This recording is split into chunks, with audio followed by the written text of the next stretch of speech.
Very often than not, we lament not choosing something that we were really passionate about, something that we could do without sleeping for 12 hours at a stretch, without getting tired, something that was so interesting that we wanted to change the world with that thing. And once we get into our respective career paths, whether in school, college, or later on, we kind of feel, oh, I should have done that, but well, it's okay. Somebody else will take it up. Today, on the Best Fit Careers podcast, I've invited Zac Sangeeth. He's probably India's youngest historian. He's a 10-year-old student from Bangalore who is going to be publishing a book called 3 Points World History. And this book is not only going to be published, but it is being published by one of the biggest publishers based out of London. Zac is a highly curious child who ultimately found out that history can be fascinating, but it was too boring to read through all the big fat books which exist. So he decided to make history more readable. What he does is he takes any chapter from history, be it about a king or a philosopher or a kingdom or a plague or a fight or a battle, and he converts it into 3 points. He starts off with a small introduction, then talks about that particular chapter of history in 3 points, telling you exactly what you need to know about it, and then concludes with a small paragraph as well. Zac has written hundreds of such essays. And the first compilation of his essays, is going to be published very soon next year. Zac is an SN Mentoring Young Futurist. A young futurist is somebody who is changing the way we see the world. And Zac, who wants to be a history professor, is changing how we might be studying history in the future. So let me bring Zac on. Hey, Zac, how are you? I'm fine, and you? I'm good, I'm good. Thank you so much for asking. You have such wonderful clothes on. You already look like a professor. Thank you very much. Did you choose this outfit for yourself for this interview? Yes, definitely. Oh, I love wow. wearing a coat, Aha. And formal how did style. you, when did you start loving wearing blazers and coats like this? Since the time when I watch series, you see these professors come in with a coat. Oh, wow. Okay. I hope the heat in southern India is not bothering you with the coat. It definitely is. I put the fan at 5. Okay. So, but any which way, you look amazing, and thank you so much for showing up in this such a sincere manner. You're all Thank you dressed very up much. Yes. for this wonderful interview. Let's begin by a small introduction about you. So, Zach, tell us a little bit about yourself. So, my name is Zac Sangeeth. I'm 10 years old, and in my fourth grade, I study at Head Start Educational Academy. I love history, and as a hobby, I like playing football and playing with my friends. Yes. Very nice. How did you get interested in history? So that's a nice story. I got interested in history when my parents came back from a trip to Paris, and my mother was showing me some pictures of her trip when she went past the Mona Lisa in the Louvre Museum. And at that point of time, I didn't know what the Mona Lisa was, and I asked her, "What's this painting behind you?" And she's like, "Oh, you don't know that? That's the most famous painting in the world." And she told me a bit about Da Vinci and a bit about the painting. And I slowly began developing an interest in that. I began watching, I began researching on it. And every day I used to tell my parents a small story from what I had learned. And when my dad learned about my interest in the Mona Lisa, he showed me an episode in a in a series called Museum Secrets. The episode was on Louvre Museum. And I watched that episode, and slowly I began watching other museums, and that's when I developed my initial interest for history overall. Well, that's amazing. So, but before this, before Mona Lisa, you were not really interested in history, huh? Before Mona Lisa, I don't even think I knew what was history. And before Mona Lisa, before your love for history, it was all football. Yeah, it was all football. My cousin at that point of time was also a big football guy, so I caught it from him. So all this time that you devote to history now, how much of that time is taken away from your time for football? Oh, that? Not a lot. I've set up a timetable for myself. So from around 10 to 4, it's all history and eating lunch and all those kind of activities. After 4, I'm completely devoted to football. So Of most of course. my day is taken up by history. I love your sentence. I'm completely devoted to football, like one should be, right? That's Yes. amazing. So in this timetable, you finally found some time to write a book. Zach, please tell us about the book that you have written. Oh, so I'll I'll tell you a bit about how I managed to write the book amidst this thing. So it actually started up as a homework assignment mainly. So my teachers were complaining that my handwriting, my motor skills were bad, and so at that time I had developed an interest in history. I decided um, that I would write essays daily on history, and it began like that. I wrote maybe one essay in 3 days. I would devote one day to researching and 2 days to writing.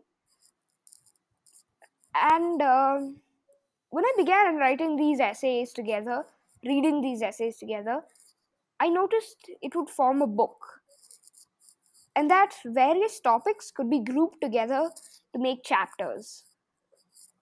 And that is around the same time when COVID struck and online classes began. I only had, say, 3 hours of class. I decided the rest of the time I would devote it to writing this book. How many books have you read? That how did you know that something like this can become a book? At that time, I hadn't read many history books. I was reading mainly for research. I, when you read it together, you notice that it can make a pattern, and when it makes that pattern, you notice that it can come out a book like so many others on the shelf. Oh, that's amazing. Now, why do you think another history book will be interesting? Like there are already so many history books over there, such big fat ones, quite scary ones to be honest. I think I have a couple over there on my shelf as well. Why do you think your history book will also make a difference? So that's a very good question. It's because history is long winded and verbose and boring and tough to read. And that's why people would mainly prefer science over history. Because while history is so indefinite, science is definite. If if I were to prove gravity, I can just drop a ball and that proves that I'm right. While at the same time, history is written by victors. So it's not that easy to prove it. And because it's not easy to prove it, it normally becomes too long winded and boring. And in this time of micro messaging on Instagram and Twitter, people at my age would prefer something short to learn history. And that's why I've come up with with a 3 point solution, which makes history as easy as reading a Twitter or Instagram message. and makes history fun also for these people in my age who would maybe become who need to learn history, can make a change. That is so intriguing. Now you have to tell us, how is your history or your version of writing history similar to Twitter and Instagram? What is the formula that you use?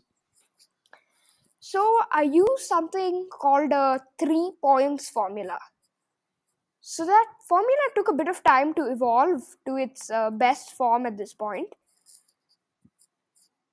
Like I told you, when my teachers were complaining about my motor skills and I was writing those essays, I figured out that it could be that these essays could be divided into 3 parts. That is the situation, the complication, and the solution. And before this, I'll put an introduction to the topic also.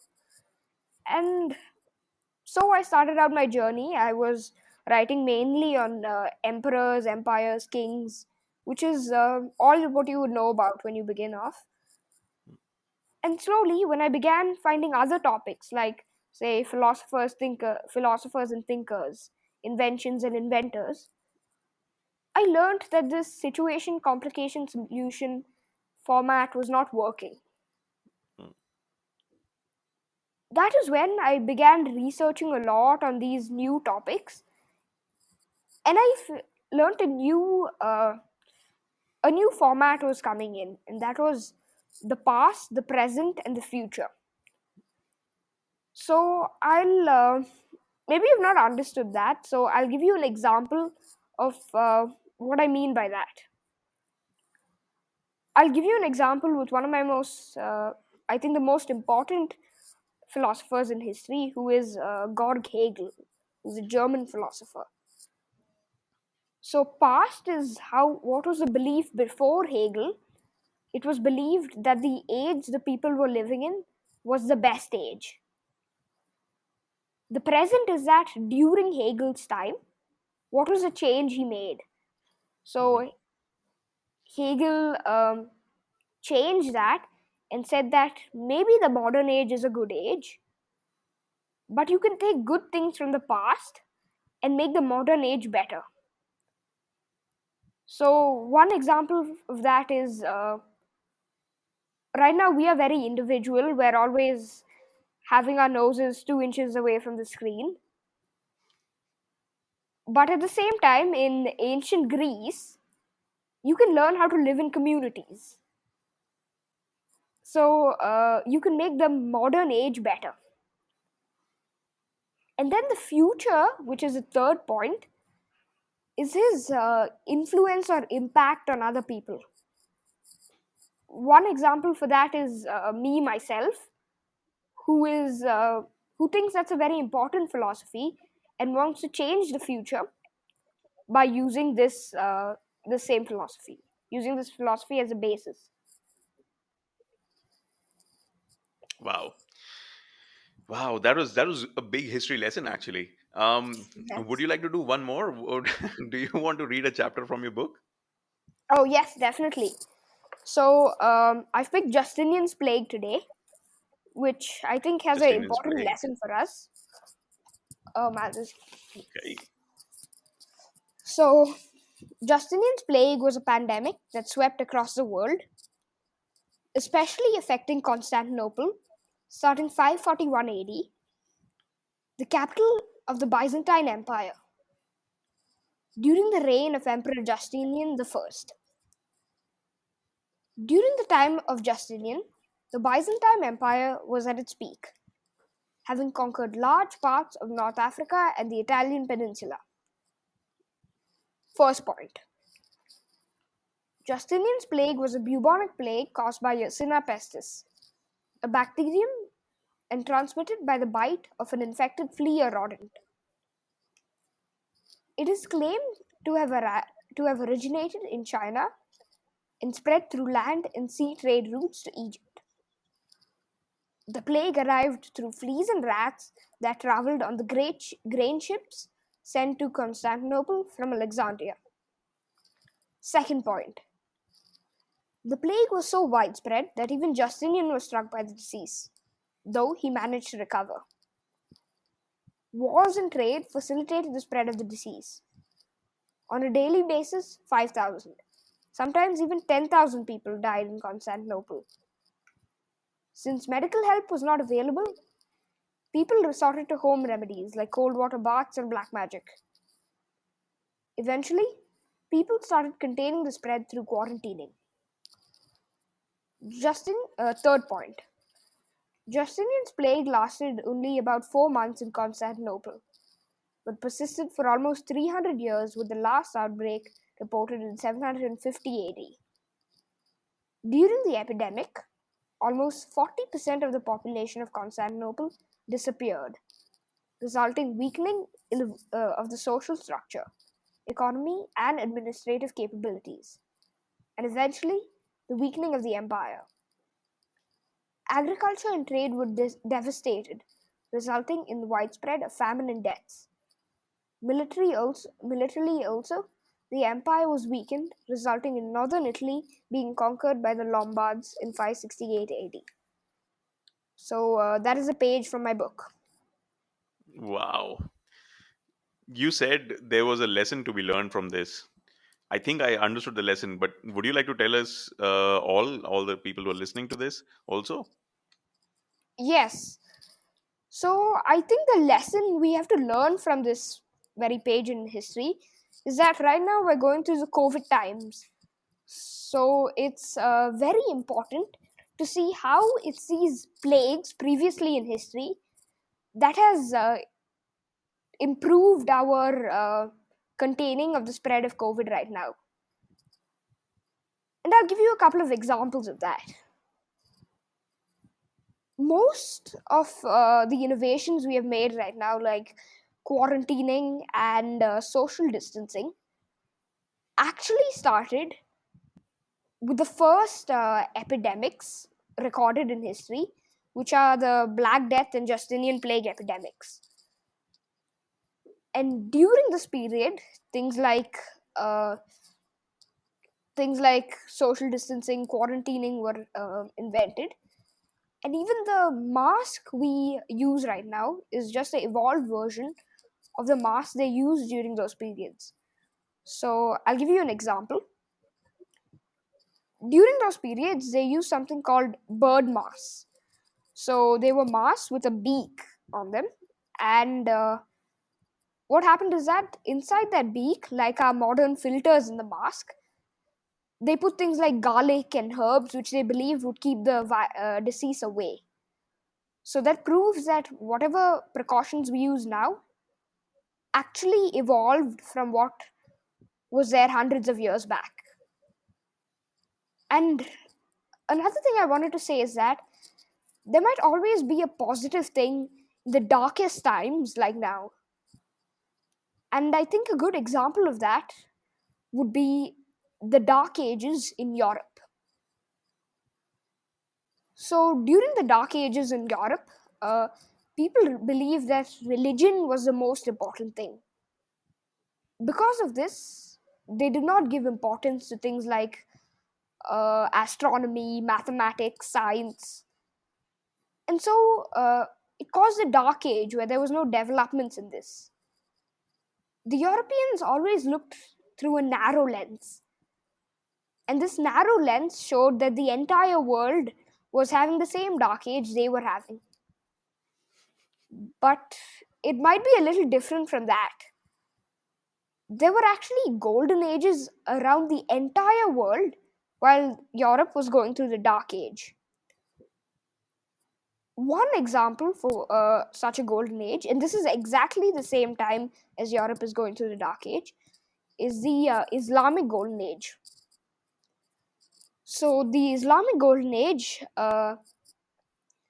is a time when many great developments were made.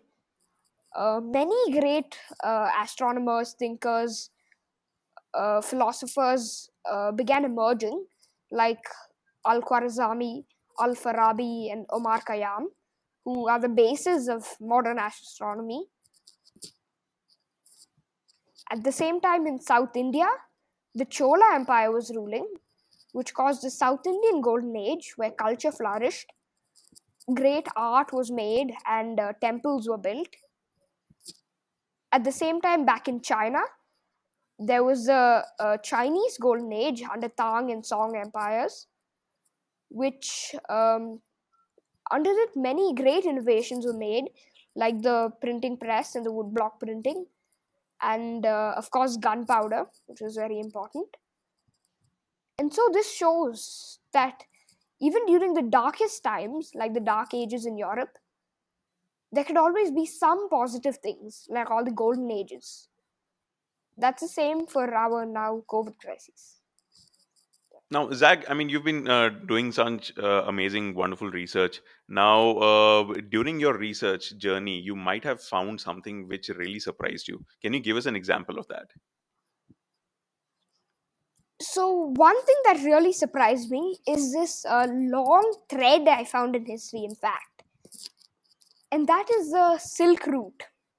The Silk Route is a large trade route which was found in China, and we believe that the Silk Route was founded in 130 BC by by the Han Emperor, and he wanted to make some alliances with the Middle East, and so he sent his ambassador to the Middle East. His ambassador returned saying that there was not only great alliances but also brilliant trades, and they say that is when this Han Emperor formed the Silk Route. But it might actually be slightly different from that. Even before this Han Emperor in 130 BC, there was already an existing trade route called the Persian Royal Route in 550 BC. This route was established by Darius the Great, who was a Persian Achaemenid Empire emperor, and it and so that's where the origins of the Silk Route might be, and the Han Emperor might have just connected it to this great Persian royal route. And even before this this Darius the Great, there was a Assyrian Empire in 900 BC, which had actually established a small trade route even before that, which Darius just expanded. So another funny thing is that Alexander the Great uh, used the used the Persian royal route to block the Achaemenid Empire in his conquest of Persia, and also used it as a strategic route for his conquest. So you see how you can connect Han Dynasty China in 130 BC to to Alexander the Great in 350 BC, to Achaemenid Empire in 550 BC, to the Assyrian Empire in 900 BC. The funny thing is that So it it is doesn't all the even, same road. it is all the same road, and that means all of these cultures in different times in different places can be connected. And it doesn't even end there. uh, the fall of Constantinople in 1453 AD also happened because of this Silk Route. And you might be wondering why. The simple reason is that gunpowder was invented almost the same time during that period, and it was gunpowder is what the Ottoman Empire used to blast the walls of Constantinople and conquer it. And then it can again be connected to the age of discovery, where people like Vasco da Gama began making trips to find other trade routes. So till that time, they thought that you had to cross Constantinople to reach India and China for trades. But since the Ottomans blocked it, people like Vasco da Gama began taking big journeys to find other routes. And because of this, Vasco da Gama finding this route, this also led to uh, the British conquest of India, who used the same route to come. And another connection you can use to connect that is the Battle of Panipat between Ibrahim Lodi and Babur. In that, what happens is that Ibrahim Lodi of the Delhi Sultanate is one of the strongest emperors during the period, and it would have almost been impossible for Babur, who was a small chieftain at that point of time, to defeat Ibrahim Lodi. But he defeated Lodi for one reason, and that is because, again, he used gunpowder, which Lodi didn't have. And this also led to the establishment of the Mughal Empire in India. So you see how it's connected. You can connect British conquest of India to Age of Discovery to Battle of Panipat to fall of Constantinople to Han Dynasty China to the Persian Empire to the Assyrian Empire. So that's something I was really fascinated about when I was doing my research. It is truly fascinating. I mean, it's the same road which multiple people used over years to do similar things, if not more. Um, Yes. so Zach, uh, b- which are your two favorite kings, or just compare any two kings that you've researched about? So I think two kings, which is very important to compare, would be Alexander the Great and Ashoka the Great, who though lived in two different periods, in two different places, might have actually had a lot of similarities. So I'll give you a couple of similarities. One is that Alexander the Great had 2 million square miles, while Ashoka the Great again had 1.92 million square miles. Uh, Once both the emperors died, both their empires disintegrated and went, and both the emperors spread values. So Alexander the Great spread Hellenism. Uh, Hellenism is the Greek cultures and Greek values, which now form the basis of all of European values, and even give us some stuff like democracy, which India follows now. While Ashoka the Great spread Buddhism, and he spread it to he spread it all over the world, and also caused a golden age for Buddhism at that point of time. So now let's see the dissimilarities which both of them have. Uh, One dissimilarity is that Alexander the Great started with a small kingdom which his dad made in Macedonia. It was a small kingdom, and then Alexander is the one who began expanding it all over the world. At the same time, Ashoka inherited most of his empire from Chandragupta Maurya, from his father Bindusara and his grandfather Chandragupta Maurya. So that is one dissimilarity. Another dissimilarity is that both weren't recorded well. While that is for a reason, and that is because Alexander the Great not only carried soldiers and army men in his empire, but also brought along historians and cartographers who recorded the events and the conquests happening in his empire. And uh, one such historian was Ptolemy, who would later take on Egypt, which was one of the wealthiest nations during those periods. At the same time, Ashoka is not that well recorded. We only His existence was only proven properly in 1915, and at the same time, Ashoka's grandfather Chandragupta Maurya is recorded very well. And you might be thinking why.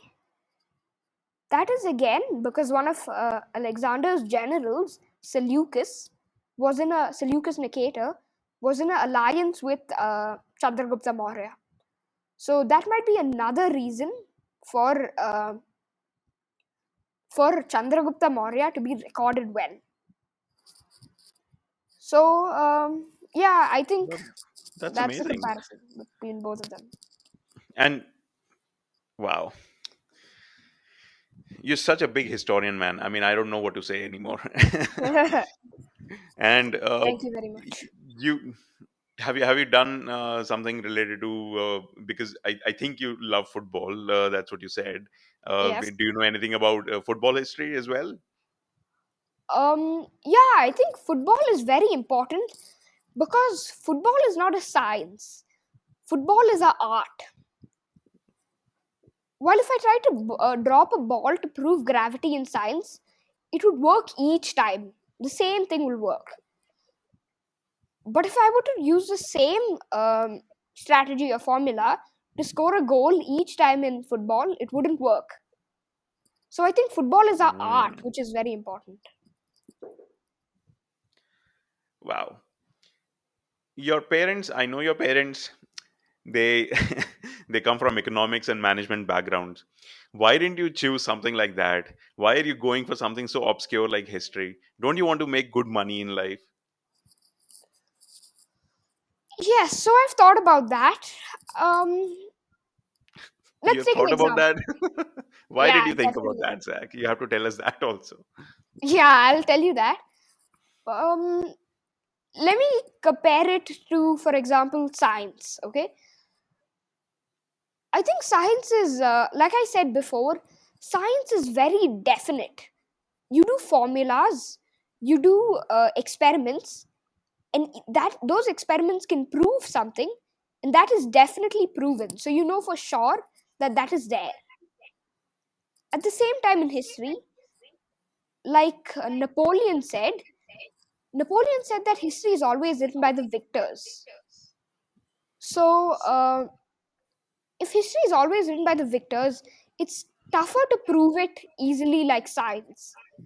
So I think science and history are two different ways of two different methods of thinking. And though I think I could get more job offers, I could make more money if I were to pick something like science, I would go for history.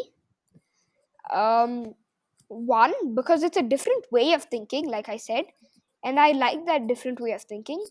And two, while everyone else is going for science, I would want to differentiate myself a little bit. And so I would go for history. And you asked me why I was thinking about it. Yeah, I was thinking about it, same reason, because whoever gets a job around here will always be getting a job in engineering or something like that. So I was Mm. thinking, why am I going for history? That's when I thought about it. You just made my job so much easier because this is exactly the same kind of gyan and knowledge I keep telling a lot of parents and students across the country and sometimes outside. So, He, thank you so much for that answer. It is the okay. perfect answer. Thank you. Now, Zach, we're also reaching the end of the episode. This is one of the longest episodes that I've recorded on, He, for the SN Mentoring podcast. Um, yeah. what next? What are you going to do next after this book has been? You've already written the book, so tell us what are the next steps.